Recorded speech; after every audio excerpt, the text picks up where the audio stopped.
I mean, Oh. wait. As far as support heroes go, Crystal Maiden is one of the best ones against Naga Siren, simply because you have the aura which allows you to play extremely fast early game, and then in the mid game you have a lot of mana to spam out these illusions. Yeah. Well, I think this town's, if you didn't already know what OG was favouring, I think we definitely know now. That was an instant two hero lock-in. Don't forget that they still have the team fight though with the disruptor. It's one of the better setups, maybe not as good as Black Hole, but it is a little bit faster paced than the Enigma, which I think you need versus the Crystal Maiden. You need a hero that doesn't need Midas plus one more item before things start happening. I think it's also like the disruptor kind of they're like maybe afraid of the Slark from the last game. I think that might be a little bit of an indicator. They're like, all right, we're just picking the disruptor in the first two right now. If you want to pick Slark into it, you can, but it can be kind of painful versus a disruptor. Naga's a great hero with Disruptor, not just because of the team fight that Ben mentioned, but Naga's a hero that gives a lot of vision that you can use for glimpse. And Disruptor is generally a hero that's seen as a bit weak in lane, but Naga's a hero that can sort of absorb pressure. Naga doesn't care that much if the enemy's aggro on them or putting a lot of pressure, because you can always defend that tower, you always have these illusions to sort of tank for you and get last hits. The thing is though, I think that Faceless, if you're preparing versus OG, you prepare against Alk, Naga, and Arc Warden, I'd probably say. Terrorblade? Terrorblade? Terrorblade too, but I think they're like all somewhat similar with some variations.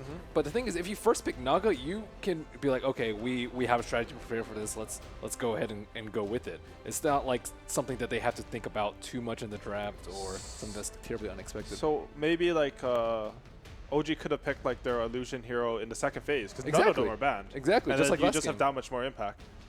Something about Nyx versus Naga is that Nyx used to be pretty bad versus Naga. Just because of how Naga lanes out, you were able to predict these Nyx ganks.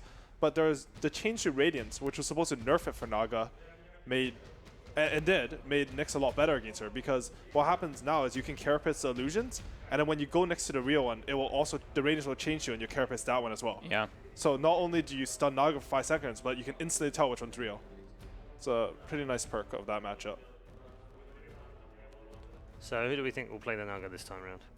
They've had 3 different players on it. On Naga? Yeah. Yeah. Really? Who's played it?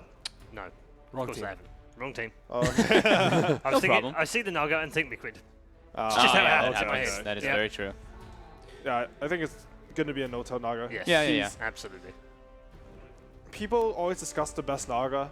Personally, I think GH has the best mechanics on the hero, but no-tail is by far the best at bringing that hero into team fights and using the hero to set up his team for good fights. It's like the same as the Alk, right? Yeah. They play it really similar. To be honest, in my opinion, that's the most important part of Naga. Like, if you were to ask me who's the best Naga overall, I'd probably say no-tail right now.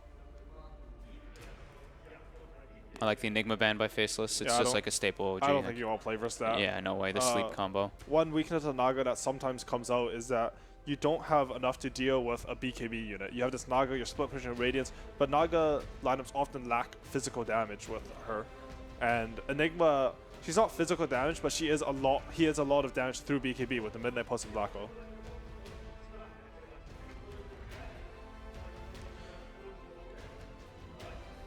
So they ban out the AM and the Alk, so they're trying to get themselves like a big advantage toward late game. Jabs likes to play the Alchemist. Black loves his anti-mage. Those two are pretty hard. Well, like they pair well against the Naga Siren. I think the Legion Commander is a good band. It's a hero that OG run a lot with Naga. They use it to collapse on his lane.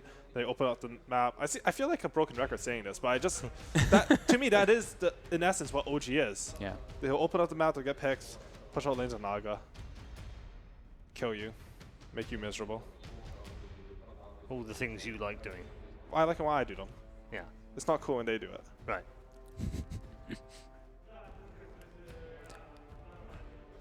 So OG, what? Puck, maybe? I don't know. I think they need an offlaner that can actually start off the fight for them. They don't have the Enigma anymore. They don't like Clock because they want to take it a little bit later. Batrider not particularly good versus Nick, so I think his options are very limited, especially with the LC being banned out. I think last time they ran Naga, they had the Puck, and the other game they had the Axe. So I think they're thinking in similar lines. They want something a bit more low cooldown that they can play a bit faster paced game with. They've played with Centaur in the past too, but that hero has kind of like immensely fallen off. Yeah, I think it's not. I think Centaur's a bit weaker versus Nyx as well. Yeah. I think Axe could be interesting because he's a hero that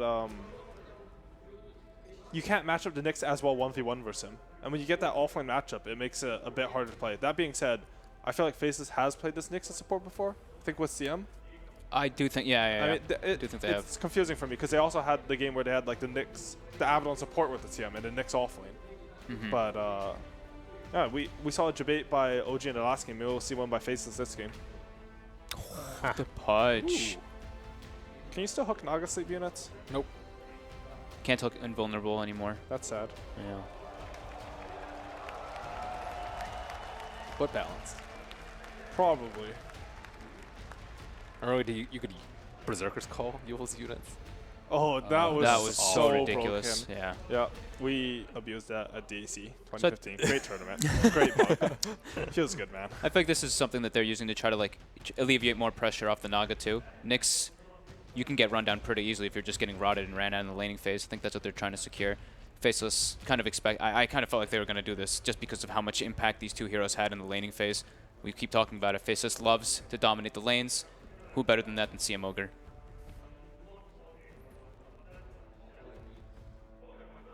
I think it's always nice to pick Ogre when you see the enemy's two supports. I think in this game in particular, even if Pudge is rotting him and Disruptor's hitting him, he might kill the Pudge before he dies. Like just the Ogre. So when that happens, you can really tell that no matter wherever Ogre decides to go, whichever lane he decides needs a good head start, he'll be able to go there and have a high impact. Also, I feel like the Ogre did a really good job at mid last game, you know? OG put Batrider and OD there. We saw some cool synergy with the Sticky and the OD Aura, but it didn't matter. The Morphling still ended up killing the Batrider, and Morphling had a great game that game. I'd like to see OG grab like a DK or something, like one of those type of heroes that bring stuff together. Oh, they do go for the Centaur. Yeah, Interesting. That's a good call. Gives them some more team fight, gives them lockdown. They just like this kind of combo as well. Something else that can be said for Centaur is if CM is alone in lane versus him with a carry, if you skill up the return aura, you can be pretty decent at laning versus her. You have the PMS, CM has like 41 base damage or something. You just stand there and let CM hurt herself.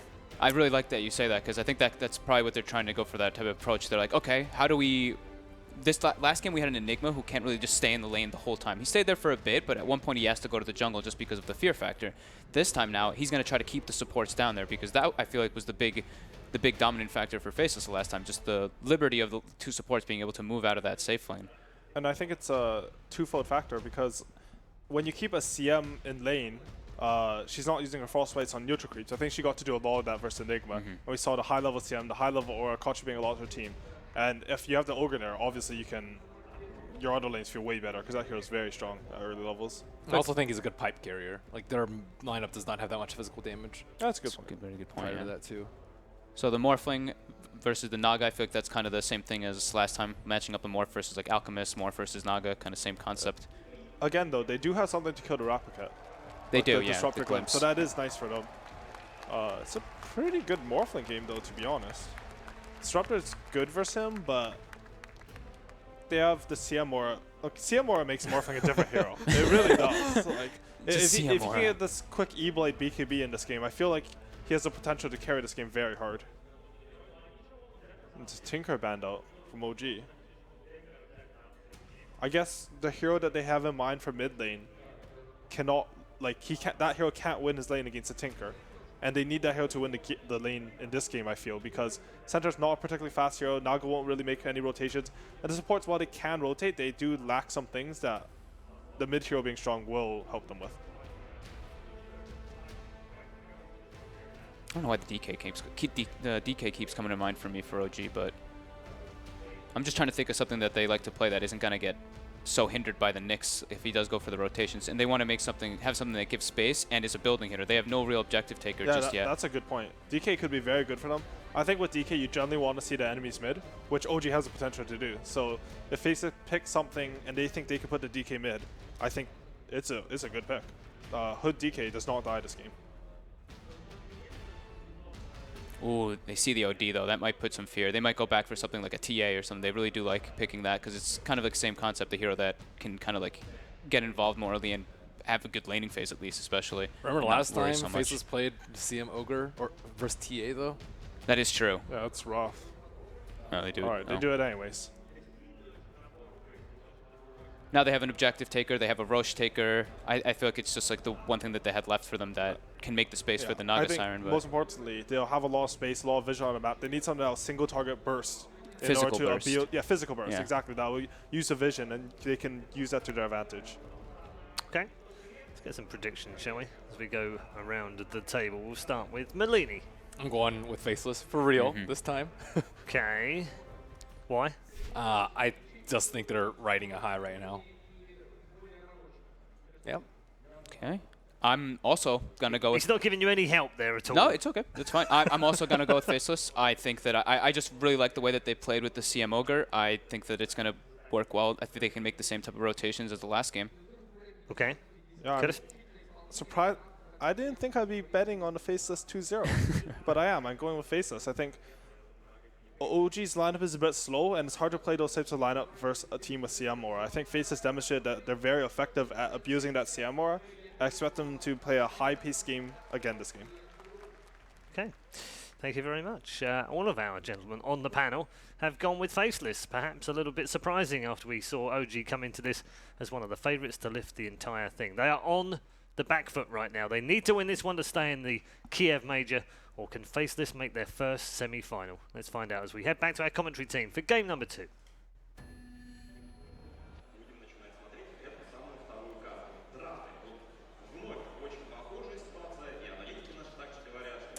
As many people have pointed out, it seems like OG have gotten themselves stuck in a pattern. They constantly have the Southeast Asian teams as some sort of sticking point. They've been eliminated from a major Valve tournament twice now by a Southeast Asian team, and this could be the third one, as they are just one game away from being eliminated once again and going out in the bottom, like not being able to make it to the top 4 would be a huge blow to OG. Yeah, definitely one of the expected teams to do really well. After the group stage, they had some issues, but this game looks better at least than Game 1. Game 1 was a lot of what OG wanted, but it didn't fit together well. This game, at least, I feel like they have lots of team fight control, not necessarily active control, more like we decide where to fight. If it's going bad, we're going to song. If you're going to run away, we're going to glimpse you back. And they're also going to have Stampede to chase or escape. So I feel like OG has a lot better tools to protect the one guy that needs a lot of farm this game, and that's mostly Naga Siren. Obviously some T in there as well, but I feel like they'll better be able to do what they want to do at all stages of the game with this lineup. And I kind of want to get a jump ahead on this storyline because I know people are going to go to it.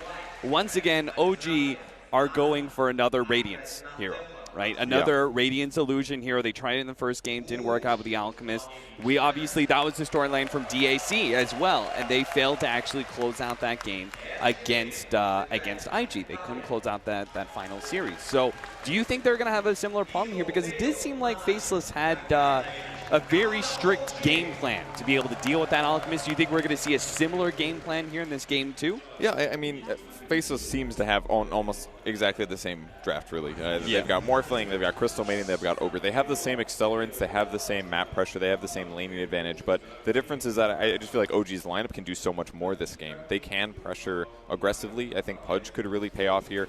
It looks like they're actually going for an aggro try, and this has been predicted. The next Assassin is going to be in the safe lane here. Faceless is know what to expect, and that'll be up against Centaur versus Morphling right now. And possibly, yeah, it'll be a 2v1 eventually, but it will start 1v1. So I think this is overall pretty good for both teams. Both Centaur and Nyx are definitely good if they get some levels, but I would say this maybe favors Nyx more, because the faster he gets to 6 here, that's going to change a lot of this early game. He's going to try to kill all the illusions here, but that actually could cause a lot of trouble for Ice. He's going to lose a lot of HP right now. And mid lane, we do have a slight advantage to Faceless as well, with XY currently standing as the bodyguard to Jabs' OD. Obviously, that Ignite, very good versus the Refraction. Bottom lane, Ice does burn down a little bit low on the Nyx Assassin. Looks like he should be fine, though. The Pudge, a great roaming forward position, but can't really he can't really offset the power of what the Ogre does. Top lane, looks like they are going to have a go here on the Black, and he's actually going to die. They're just going to slow him down enough. He can't morph strength for too much longer, so first blood for S4. Now the Centaur, especially if you get Shrink Boots and that sort of thing, he can actually play this lane very double-edge heavy against the Morphling and force him out of that max agility that the Morphling's usually so comfortable in 1v1s. Yeah, such a great time to get a gank off. Morphling pre-waveform is really the best window for OG, considering that they don't have a lot of disable. They've got lots of damage, and Glimpse will be very effective sometimes, but big first blood to start off the game, and Morphling's practically off lane right now. Just the pressure of Jarex being there is going to make him just play a lot safer. He didn't even go for the last hits on that last wave. He didn't even guarantee the level 2 because he's just so afraid that Jarex would show up again. He finally does pick up the level 2, and it should feel a little bit more safe. But even then, right, if Pudge loops around, he slows you down, you're forced to wait for him, you could still be got by the hook, right? It's a simple straight line. So this is definitely going to be a lane that at some point in time, our Morphling is going to need the assistance of Nuts. Nuts has picked up his level 2, cleared out that off-lane jungle, and will now join his carry. And in the meantime, No-Tail just still playing the off-lane Naga Siren. It's actually semi-viable in a 1v1 situation as long as the supports don't rotate over. But the hero they want to pressure is Pudge, actually. Oh, they've almost got him, but they just kept the vision. No, nice play from Jarex. He's going to be able to catch Nuts here, but can he actually chase out this kill? A lot of tower shots onto Nuts there. He will manage to... Oh, no, he got hit by that Thunderstrike and is going to end up going down now. XY is going to be cornered up by S4. He did have the double damage. It's now faded and won't be able to get the damage to get a counter kill. Jarex does manage to hit the hook, cleans up that kill. 0-3 now. OG off to a much better start, it seems, for this laning phase in Game 2. Man, that hook changed the whole early game because it got so many tower hits off on the Crystal Maiden. She's got boots, but tower hits and the follow-up from the rest of the allies making a big difference. Perfect decision-making as well for S4 to go for the follow-up kill, not necessarily the guaranteed one. And OG off to an amazing start in the early game. Black does get all the range creeps to his tower, though. That would have been a huge advantage for OG. Either way, I don't think they can complain too much considering how things are going. Absolutely not. Naga Siren kind of free farming. The only one who's really been pressured has been Anna's Templar Assassin, and you still have some comeback mechanisms to be able to fall back on, like being able to play off of Ancients and that sort of thing. And he's not even that far behind anyways. Yeah. Maybe he will be soon, though. Yeah, we are going to need the help. The assistance of Jarex's Pudge. He's trying to line up for a hook right now, but they're kind of body blocking Anna out. Jarex doesn't have a clear shot, so instead he's going to be forced to hit XY, but bringing him into the tower doesn't do much to the tanky Ogre. Nice rebuttal there from Faceless, managing to pick up that mid kill on Anna. Even if they are not faring the best in their side lanes, at least they're still winning mid. Yeah, it was a really nice gank, and once again, Nuts is there at the perfect time to land his combo. Did a great job as well walking to the right, trying to avoid getting hooked under tower. He feared the hook after that last one. We'll see if it affects his play, but OG's going to be happy. Oh, just a little bit shy there from Jarex. Mid lane, jabs. Seems a little bit damage there from the Thunderstrike, but again, XY always in the neighborhood and is a force to be reckoned with. Nobody really wants to challenge Faceless while he's around. Oh, this is that Disruptor set. That's really cool. Forgot about this one. Oh, he's got the samurai hat. That's something like super rare or something. That's awesome. I just want to talk about cosmetics. I'll cast you down. No? No. Okay. I'm not a cosmetics guy, unfortunately, Kevin. I only care about my looks outside of the game. Oh, okay. All right. Makes sense. All right. Naga Siren picking up 5 in the off lane. It's almost time for him to leave, I think. It's that like 5 to 7 minute period where you're like, oh, we start an aggro try, but at some point you have to fear the ganks and the reasons that off lane usually is a bit dangerous. But fast arcane boots for him, that basically means his farm acceleration will be there. But Fly's going to rotate to the bot lane. S4 TPing in, going to start the first rotation. And they're actually holding a skill point on No-Tail. Maybe they're hoping to do like an ensnare into a stun or hook into Centaur Stomp. Centaur's still 5 mana short, and the creeps definitely reveal S4 here. So, yeah, they're just going to play normal with this one. Naga rotating this safely? No. This early Vanguard build from the Centaur is kind of interesting. He's got the queued up for the Vitality booster. I actually like it a lot. There are a lot of right clicks needed from Faceless, both Ogre and CM. They have great nuke damage, but their right clicks are definitely a large part about that as well. Maybe not CM's, but you know, if you get a Vanguard block early in the game, that's like 100% of a right click. 70 damage is huge in the early game. So if he's got these levels and it helps him basically go wherever he wants to, I think it'll make a big impact. Do you think it's more valuable than the Hood of Defiance? Which would be the normal, you know, other tanky item for a Centaur to pick up? You know, I think this game Vanguard is definitely the safer move. Obviously, there's a lot of magic ammo. No-Tail might be in trouble here. No-Tail slowed down. They are going to be able to get the waveform in front of him. Kind of body blocking him with the Thunder. Oh, nice hook there from the side of Jarex. Is going to be able to save the life of No-Tail here. Black is dropping kind of low, but it looks like they're still going to pursue out Jarex, try and at least get something off this one. And it looks like, no, it's denied too. Oh, Jarex is doing so much. You know, I was asking you, I was like, Pudge, you really think that's worth it? But it does seem like the combination of having a 4 position that roams and being able to operate as a saving hero is working out very nicely for OG. Yeah, everybody has been so heavily favoring things like Monkey King, but Pudge is a very abusable. Meat Hook is one of the most OP abilities, considering it's like 2 ranges of Force Staff. And if it puts your opponent out of position, gets them under tower, that's a lot of damage you'd never get out of a Monkey King. Looking at that net worth chart, it's looking pretty for the OG members. They've got their top 3 cores in the top 4. The OD is in there, and Nyx Assassin's not too far behind that top 4 area, but it's that Morphling that's really suffering. Yeah, he's sitting about the same farm as the Pudge. That's not a good sign. He's still been playing a sort of offlane role, which may mean that it's very heavily on jabs here to have a good early game. Kinetic field, but the waveform's there to get the extra damage. Maybe XY can chase him down. Just needs more right clicks, and they got it from Nuts. And did his best there to stay alive. They do get the jab skill in the mid lane. That is huge. Anna needed something like that to be able to come back into this game. Nice rotation. So to finish the Vanguard thought, Hood is great this game. There's a lot of magic damage, but a Vanguard at this point in the game is an extra 250 HP, and in some ways you could say the health is equivalent to magic resistance. So, and plus it also blocks right-click physical attack. So I feel like they're kind of comparable. Obviously Hood's going to scale better as Centaur's HP increases massively, but because he got this so early and he's got so many levels, I think you can just buy this. It covers you against all situations, and you can just bully your lane. If he wants to, he can always get the Hood of Defiance a little bit later. I'm presuming his second choice is still going to be the Blink Dagger. I doubt he'll deviate that much.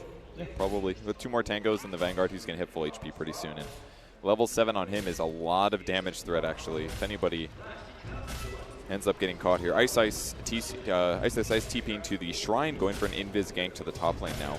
But, oh, never mind. That's actually Faceless vision. They do have a sentry here, so Blind's going to be able to spot him out, but he does get his combination out, so maybe the Morphling can finish up. Again, the waveform and the right click does manage to secure a kill on a support. So Ice, the beginning of his notorious off-lane rotations have just begun.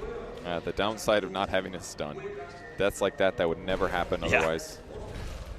Yeah, poor Disruptor. OG now pressuring the offlane tower, just Jarex and Pudge here, but that's a really potent duo. They could threaten a lot of heroes right now. Another thing really going for OG this game is the OD banish. Astral's obviously a great skill, but there's a lot of situations where it's just going to give you an easy hook or a defensive one as well. But they're going to TP to go in on this. They want to pressure the Centaur. Looks like Faceless may have read the timing on this one. S4 does have his ultimate, but Ice is able to hit the stun there. Nice hook back there from Jarex. Getting more control. Now popping the ultimate. They're actually going to run over Nuts. Look for more. S4 gets stunned up by the Ogre, but they will at least claim the life of the Crystal Maiden. Ice slowed down. Now Anna's here as well. Another great hook from Jarex. He is on point here. XY pulled back by Fly. A 3rd kill picked up by OG.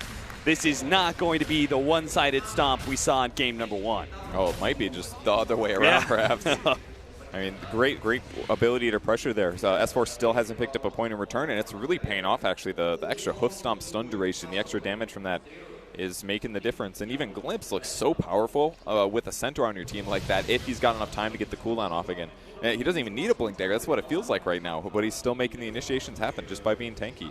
It looks like they're going to be able to create a lot of space for both Anna right now. He could use a little bit of space to farm up his first item, which he's currently got queued up, his Blink Dagger, but especially No Tail.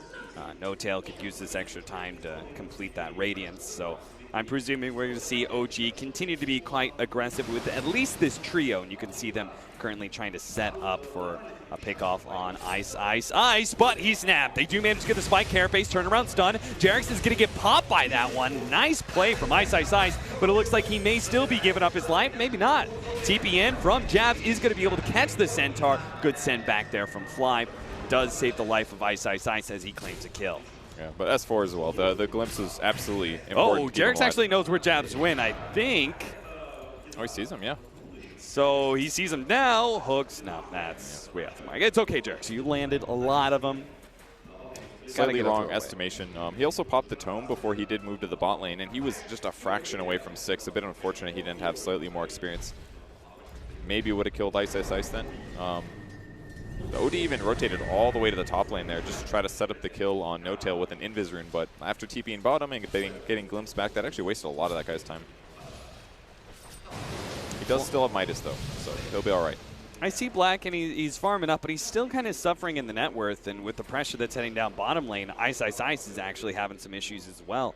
A little bit surprised he's not moving around a bit more with this Nyx Assassin, but I guess with the combination of pressure and as well as him wanting to be able to build into that Hand of Midas, his ganks are actually going to come to his lane, it looks like. Jabs looking for the imprisonment to set up the stun. S4 hides himself in the trees very nicely, and Jabs does not want to go for the melee contest. Yeah, they doubt they have enough damage. They get a hook on the mid lane. Nuts goes down. That was a very dead Crystal Maiden. Anna actually picks up the double damage for his bottle. That's a big pickup. Maybe threatened an early tower. Imprisonment pushes out the wave. I just feel like Faceless doesn't have enough damage output is the main issue. I mean, they could have maybe gone for the Centaur in the trees, but when he just gets defensive like that, he's playing with all of his tools. He's got a 10-stick. He's got a Quelling Blade, so he can juke into trees and get stomps off. It's just very difficult for Faceless to guarantee those kills. And Black would probably love to go to the safe lane and get farm, but the time that he was going to rotate to the safe lane, it was already in a dangerous position, and the Pudge just puts so much pressure on the safe lane. You don't have to dive the tower. You can just get the right hook off and guarantee a carry kill. We're seeing, as a reaction, Black is going to be picking up a Lincoln Sphere. It's a good choice. To be kind of be able to deal with the glimpse, right? I'm thinking of Pudge Dismember as well. Yeah. If he does get hooked, at least he guarantees he gets a waveform off. But it does mean no BKB is going to be picked up by the Morphling anytime soon, so he's still going to be very susceptible to the Kinetic Field Static Storm. Yeah. And that'll be the other really big team fight ability that OG can play off of, especially since they have the Naga Siren Sleep to set it all up. Yeah, that's a really good point, actually. We haven't seen that in a while, but it's super terrifying. And it'll just, for 1 second, if you get a little too close to one another, they're going to get that AoE team fight off, and that's something they were using very well at DAC. It's just Naga into Black Hole. Static Storm is, in some ways, very similar. They are really maintaining this kind of split from Faceless once again. It seems like they have this idea that, mid, they're going to be able to reveal that Blink Dagger from Anna. He's still at that double damage, too, so Jabs gets blown up pretty quickly. They do manage to get Jerix at least, but it's going to be a twofer. I really like what S4 did there. He instantly gets his Blink Dagger, TPs the mid lane. He didn't go in on the Ogre, the guy that was going to die. He waited to see if there was a little backup, and he almost caught Black. If Black moved an inch closer, stayed half a second longer, that could have been a follow-up kill with a Static Storm. That would have been a huge play there for OG. Either way, still getting 2 kills is really good for them right now. Yeah, rapid presence of OG into the mid lane not only catches kill, but also takes that mid tower. And Anna running around like some hero out of an anime. It's heading towards bottom lane. Ice is going to be in some trouble here. Anna. Oh, he gets a hook. There it is. The hook. The Spike Carapace buys him a little bit of time. Doesn't have the stun quite yet. And does have the turnaround potentially. Nuts. He needs to be able to stop Anna, but he doesn't have the mana to do so. Nuts now hides himself in the trees, hoping to be able to get out. Kinetic Field. Not quite catching Anna. That means Nuts is going to be found inside the trees. And should be a simple pop. Anna blinking forward, immediately wanted to take that safe lane tower. Yeah, Jerix just wanted to help him get to the tower a little faster there. Worked out pretty nice. And this has gone from Anna suffering in his timing to getting that early Blink Dagger to now have the Blink and closing in on Deso pretty fast. He's got 8 kills. Is that true? Am I clicked on the right here? That's 8 kills. Is that really happening? Well Yeah, done, that's Anna. confirmed. 8 Templar Assassin kills at the 15-minute mark. That's kind of insane. And that's a lot of it due to OG's setting him up. Like, he had a bad laning phase. There's not so much that TA can do by himself. OG's rotation's been very on point. Jerix in particular has just created a monster of an early game for OG. And I think maybe this is part of what OG was doing here in their draft. Let Faceless get the same kind of supports. Ones that are very good at lane pressure, good at ganking, but then all they have to do is pick really tanky cores, hard to kill cores. And all of a sudden the Ogre and the CM feel really mediocre.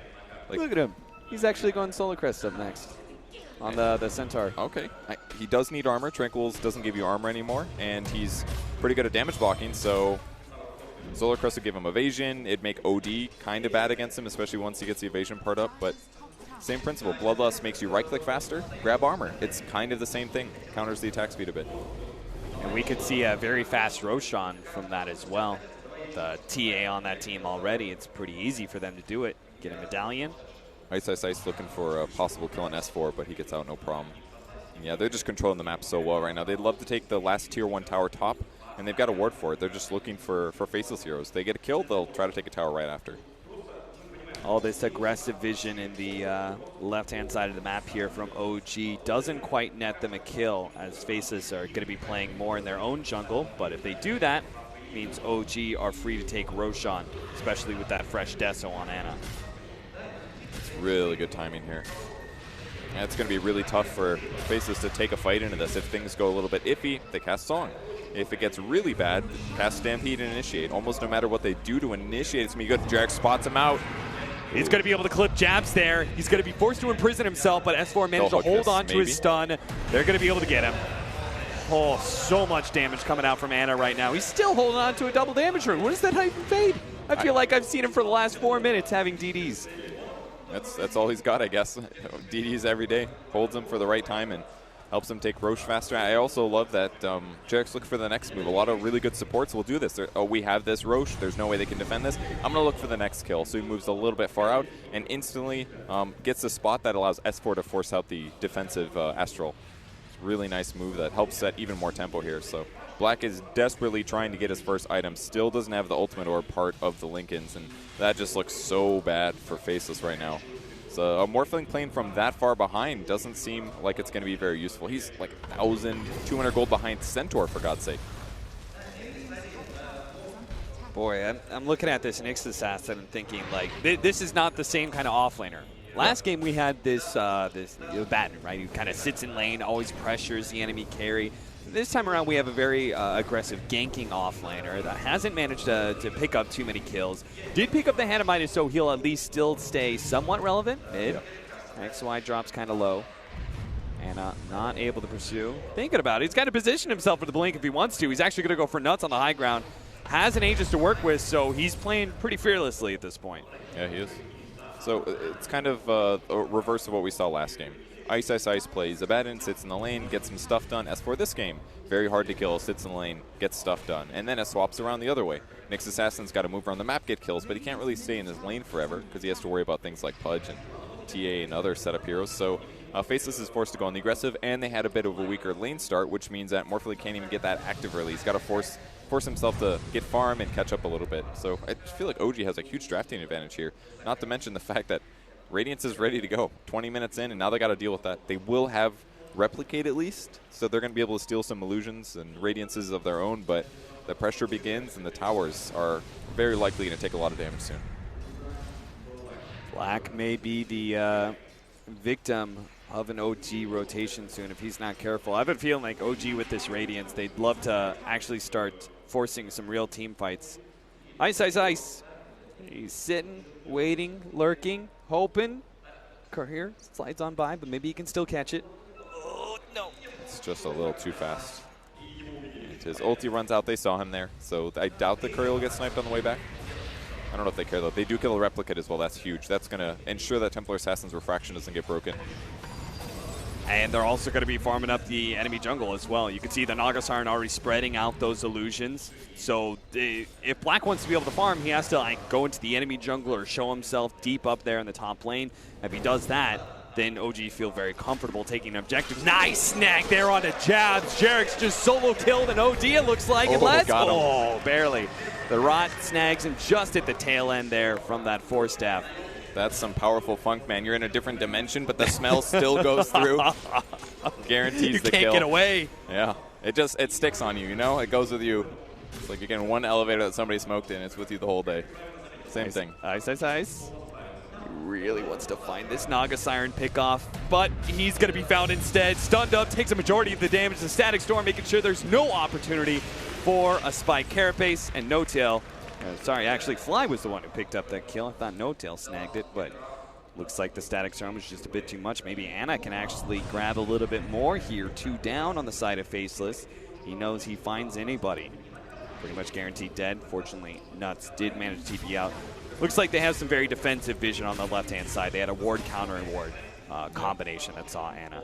Definitely a very good place to have it, since this is like the key area for Pudge to stand. He can hook mid lane, he can hook top lane. He'll be moving there often.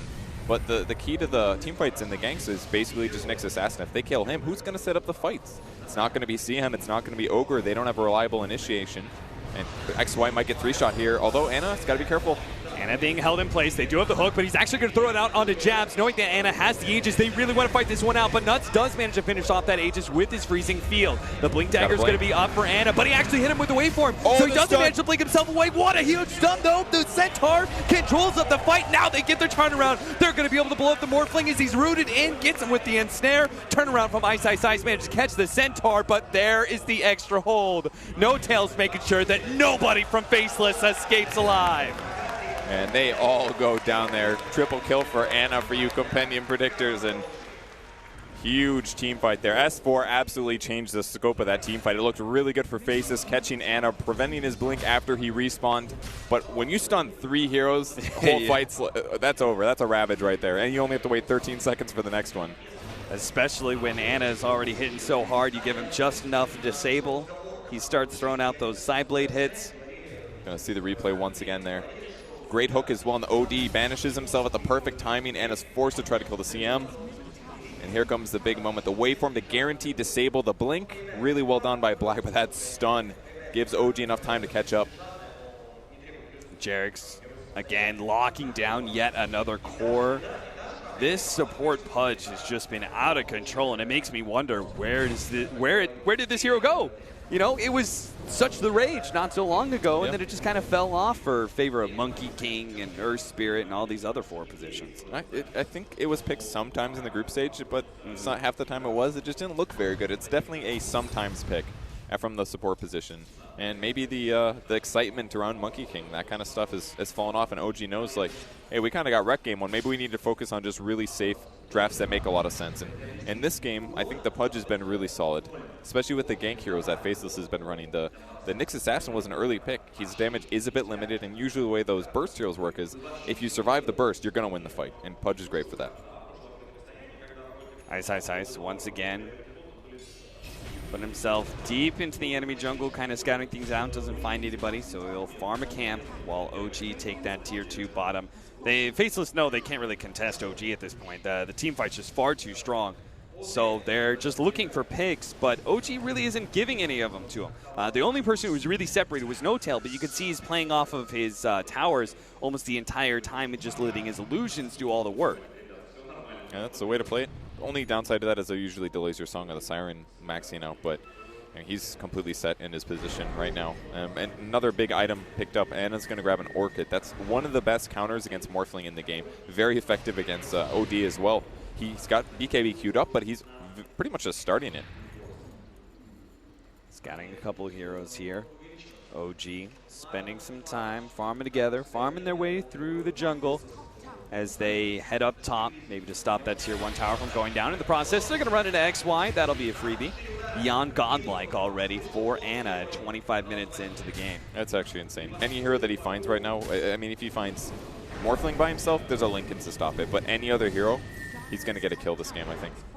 Maybe not Nyx. That one would be a little harder. But and in the meantime, Nyx Assassin just spending some time hitting up neutrals. He's going to be looking for a Courage Snipe here. He actually might get this one.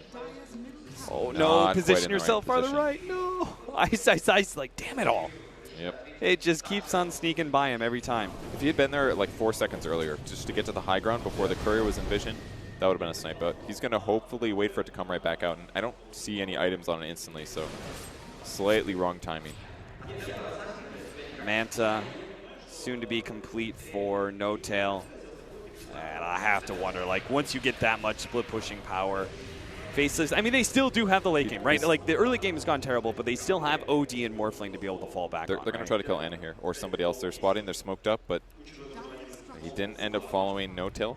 Maybe not feeling confident about that kill, but wasted smoke there for Faceless. That could be a little expensive as the game continues. When you're losing, ganks are the best way to get back in the game, and losing smokes for nothing is not the best trade. But at least OD's farming very well. He's ahead of Centaur. That's good. I was about to say, well, is a relative term, right? Nuts. Fortunately, he picked up a haste rune, so will manage to slide on by that attempted gank. I really like what Centaur's doing with his build this game. S4 making the right decisions. The Solar Crest Vanguard, he grabs the magic resistance perk, 10%. It's not a huge amount, but it's enough. And then he's going to go straight into a heart. He knows that his opponents have damage problems. Morphling is just going to buy Lincoln's going to go E-Blade, but Centaur's just going to have so much stinking HP, I don't even think it matters. It's a counter against pure damage from Outworld Devour. It's a great solution against burst damage as well from Magic Nuke. So I think S4's build he's ahead of schedule, and he's building the perfect things. Hey, third time's the charm for Ice. He finally does find that courier kill. The problem is, for me anyway, it's like you're using your 3 position to kill couriers. Right? It's not what you wanted to be doing with this Nyx Assassin, but because the first 20 minutes of the game went so poorly, it's what you've been forced to do. And they're grouped pretty heavily right now. Fearing a smoke right now, I believe. OD will show mid, hitting creeps, so maybe they'll move out again. And Ogre's still split pushing top. This is a little dangerous for him, but the benefit is that if he does end up getting killed here, it's only an Ogre. It's pretty fast with Bloodlust Tranquil Boots. Yeah, somebody's got to push out these lanes, right? Yep. The Morphling like even the Morphling doesn't feel super comfortable with it because he could be caught by the Blink Centaur stun, could be caught by the Glimmer Cape of the Disruptor. Fly just, walking in invis and managing to get the Static Storm Kinetic Field combination. So it's not like they can actually rely on the Morphling to push deep into the enemy side of things and threaten these tier 2s. So XY is a more disposable hero, will try and accomplish the same thing. They are going to clean up Roshan really rapidly, though. And that's in addition to the Solar Crest here, so dies right away. And in case OG didn't feel confident enough in team fights, it's going to be even easier for TA. He is still a little vulnerable. That's always a thing you got to worry about when playing this hero, but now with 2 respawns, it's going to be pretty safe, especially if he saves BKB until after the respawn. It's got to be feeling so terrible for Faceless because they can't beat OG in split pushing. There's a Naga Siren, and they can't beat him in team fight right now. Like, as long as OG don't lose in the pickoff game, then they should just be able to build more and more of an advantage. They've already taken almost every single outer tower. All that's left is the top tier 2. And with this Aegis, I'm pretty sure they're going to try and at least poke at high ground and see how Faceless respond. Yeah, this is definitely their moment here. Get the lanes pushed out. They might need 1 hero to guarantee top lane gets pressured. No-Tail going to send his illusions across the map. That's one way to do it, but XY's been doing a pretty good job pushing that lane out. Jab's doing it in the meantime. Can they catch Black on the mid lane? They could Song for this, maybe? They're just going to jump forward with Anna. Nice stun. A 3-man goes out from Ice, but he still managed to snag him with the ensnare. Jarex is lined up for a perfect hook. The Dismember allows Anna to be able to clean up that kill. A carry down for 40 seconds. What better time to go high ground and see if they could force a buyback? And they still got level 3 Song of the Siren. The hook, ooh, that would have been huge. He's got Gem on Jarex, so if he did grab that Nyx kill, that would have been one of the easier ways to clean up the mid lane. Oh, jump forward here, going for nuts deep inside the base, but he is going to be stunned up by XY. Anna will turn his attention, I'm presuming, towards that tier 3. He was hoping for the start one chipping shot. Away at it. If he got the Meld Strike, that's definitely a dead CM. They go in. Nice stun from S4, managed to catch Jabs, blows him up immediately. Good coordination between the 2 cores of OG. Ice pops a Shrine Lord to stay alive against Anna. Now he turns his attention towards XY, but realizes with the buyback, he doesn't really need to stick around. Backs away, resets the whole entire fight for OG to start sieging the base once again. Hitting the building, does get stunned. Mana Drain is pretty bad for him, but he's not going to have any refraction to work off of, but the sleep comes out just in time. They save the Aegis, and that's a big-time win for OG. They still have plenty of time to work with this Aegis, so if they back up to base or they just Shrine, they can probably push high ground again in the next minute or 2. Yeah, it's a really good choice by them to back up there. They did their best fishing attempts. They did get the OD kill and buyback. That's absolutely worth it. 3-6-0 now on Jabs, having a rough game, and it's just the typical problem with OD. He does do a lot of damage, but if you have to worry about all these disables, magic damage, you got to get BKB, and then you only have 12 armor. And against somebody that can lower 8 armor from the Meld and 7 from the Deso, you have this big target on your forehead. Please, stun me once so I don't BKB, and then hit me 2 times and I die. So it looks like his solution is kind of the obvious one. Go for the Shivas. Increase in intelligence as well as armor, but there's got to be some other options, right? Where are the support items? Where are the helpful items that can save this OD? We've got a Solar Crest for the Ogre, but Nuts, he would be the other one to pick it up. He doesn't have anywhere close to that 4-stat. Yeah, he's been having a tough game as well. He's been spending a lot of time in the jungle, but I'm sure he spent most of this on Observer Wards. And even using a Solar Crest to save allies defensively, it's very difficult to do it at the right time. You have to throw it down before the first attack even lands to make it really effective. And It's really, when they're initiating instantly, it's tough to react perfectly. OG have come right back. Start throwing the illusions in one by one. I like this as a good way to be able to stop the potential initiation from the Nyx Assassin with that Blink Dagger. And gives Ana a lot more freedom to whack on that tier 3. So that's going to be tier 3 down. OG are not going to back up and hit shrines. They still want to be able to work around with this Aegis. The melee racks down to half health and falling rapidly. Faceless are not going to fight this one. They're letting the Morphling push out the top lane. And honestly, I think that's the best choice. They couldn't actually fight that. I could not see a way they can actually win a team fight, a 5-on-5 against OG, even if it was inside their own base. Yeah, maybe the best thing they could do is initiate stun both Pudge and the TA with the same disable, but they've got to kill the TA twice, not to mention the rest of the heroes. And Centaur was even holding his Solar Crest. He doesn't leave him a vulnerability, keeps his armor and his evasion up. They had a pipe active and ready to go for Pudge if needed, so they just had so many ways to cover each other. And Faceless is still having that same damage problem. It's almost all about the E-Blade Dagon. And against, or the E-Blade Adaptive Strike, and against a TA with Aegis, it's just not the most reliable damage. Ice. Is he going to find a solo kill? I don't know if he can kill him. It's been so long since he's seen an opportunity to do Nyx Assassin things, but it's looking like the damage is lacking, and we do have a Glimmer Cape. He's going to Eul Scepter.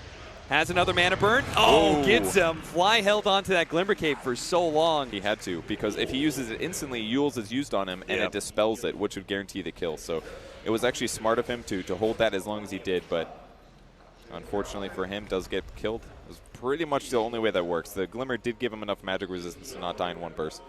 And a 30-second respawn time. Disruptor's alive already. Disruptor is also, we saw him earlier, he actually killed the Morphling Replicant, right? Just like they had the Shadow Shaman last time, right? Yeah, so they grabbed the Naga Siren, they're like, oh sweet, we can push out the top lane with this Radiance Illusion. Nope. Just instantly gets deleted by Fly. All right, No Tails picked up a Diffusal Blade as well, making his illusions actually pretty good at right-clicking. And obviously breaking any kind of Ghost Scepter. Nyx, did he always? No, he was on Eul's the whole time. I think it was the Morphling I'm thinking of with the Ghost Scepter. It's a great way to deal with Morphling. Draining his mana is also useful. There's a lot of really good uses for that item in this game. It'll remove Bloodlust. It's a great pickup by No Tail. Yeah, great choice. Gives them a considerable peak at this mid-game point where OG are looking to be able to just close it out. Ooh. The hook almost snagging. Came spinning in, but doesn't quite go far enough. OG, now it just comes to the problem of like, okay, we just have to deal with this split push enough where we're finally able to go high ground. It looks like they finally did it. Yep. They corralled all those heroes out of the top lane, got the creep wave going, took that tier 2, and there's illusions all over the map. Like, they're in their base. This is going to be the story of the game for the next 10 or so minutes, most likely. But with Aegis running out, I don't know if OG's going to want to chance this. They're already down one game. They do not want to throw this kind of a lead. It would be amazingly bad for them. But I don't know if Faceless has the best team fight. It's going to take a lot of very careful focus fire, chain stuns, and burst damage for them to win these fights. OG going to start out just poking at it. They're going to push in both the mid lane as well as the top lane at the same time and see where they can find some connections onto that tier 3 or potentially even loosen up one of these heroes with the Naga Siren or find the hook. That's going to be XY caught. He has no buyback, so it's now going to be Faceless left in a 4 versus 5. The jump in from Ice. What a 3-man stun. Jab's going to start laying in Ana as soon as humanly possible. He wants to be able to rack up this intelligence and start bursting down some heroes, but he just doesn't have it. He instantly goes down. The Song of the Siren used beautifully by No Tail will now set up not just the kill on the OD who had that BKB out, as well as the follow-up on the Nyx Assassin. They take the 5th member of Faceless out and force the GG. Game 1, a stomp by Faceless. Game 2, OG stomp right back. And it looked like the game could continue there, but the power of Pudge shows again. All it takes is just one little hook in the right time to grab the one guy that doesn't have buyback, and the team fight just seems straightforward. And if things ever got bad, pop the Song. Instead, they use it to guarantee the kill. And once again, the BKB on the OD just did nothing. Oh, you pop BKB, we'll just sleep your whole team, use our heavy physical damage to kill you, and that lets us guarantee the next follow-up kill. It just, OG's draft was amazing. Their laning stage, the strategy that they used to abuse that matchup, OG looks just really good in this game, but can they do it game 3 as well? Yeah, I mean, it was like strategy win game 1, would you say? Strategy win game 2? You think Absolutely. these are basically like drafting going back and forth? I think the only difference is the draft was in some ways throwy by OG, I'd say, because the first one was so many greedy picks that they wanted. They wanted all of these strong things. They forced them into weird roles. Faceless played the draft they wanted to this game, by all means. These are a lot of their comfort heroes, but OG completely outplayed them with their draft in game 2. So I think OG just has to react properly to what Faceless goes for if they don't change it up again, or if they do. And if they can do that, outdraft Faceless, it's going to be a really easy game for them.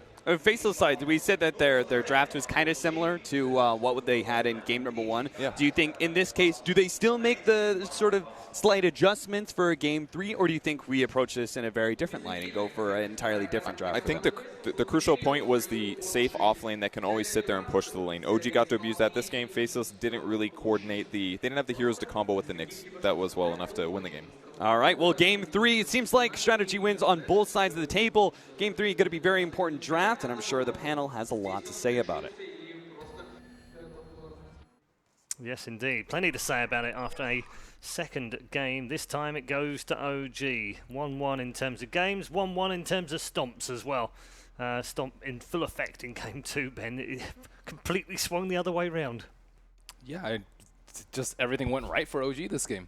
What exactly went so right for them? Well, I think that I really like the approach that they took this game. You know, I feel like they kind of recognized the approach that Faceless took in the last game, and they took the approach of sending this like aggro Charlie. They saw the Morphling come out, and they're like, okay, we're gonna put pressure onto this Morphling right away, not let the CM and the Ogre have the same type of situation that they did last time, where they were just able to move around.